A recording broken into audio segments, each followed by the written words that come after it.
Hello Anantapur, welcome back to my channel. All of you good morning friends. ఈ video ద్వారా Anantapuram tomato market యొక్క prices information కాదండి, stock information share చేస్తున్నాను. So ముందుగా ఈరోజు డేట్ వచ్చేసి 10వ తేదీ ఫిబ్రవరి నెల 2025 సంవత్సరం. ఇక ఈరోజు అనంతపురం టొమాటో మార్కెట్ యొక్క స్టాక్ తీసుకుంటే కనుక సేమ్ టు సేమ్ స్టాక్ అయితే వచ్చింది అని చెప్పొచ్చండి. పెద్ద డిఫరెన్స్ అయితే లేదు. అండ్ ఈరోజు టోటల్ టమాటా స్టాక్ వచ్చేసి 35,000 ప్లస్ బాక్సెస్ వచ్చిందండి. 35,000 ప్లస్ బాక్సెస్ వచ్చింది. అండ్ ఈరోజు వచ్చేసి 11 మండీలకి టమోటా స్టాక్ అనేది వచ్చిందనమాట. దాదాపుగా 26 మండీలు ఉన్నాయి. ఎందుకంటే ఈ టైంలో అంటే ఇక నుంచి కూడా స్టాక్ అనేది తగ్గుతూ వస్తుంది. ఈ ఏరియాలో స్టాక్ అనేది ఉండదు.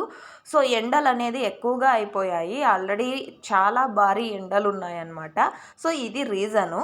అండ్ ఓకే ఫ్రెండ్స్, ఇది కేవలం స్టాక్ ఇన్ఫర్మేషన్ మాత్రమే. Thank you for watching this video. Information use అయితే please like and thank you.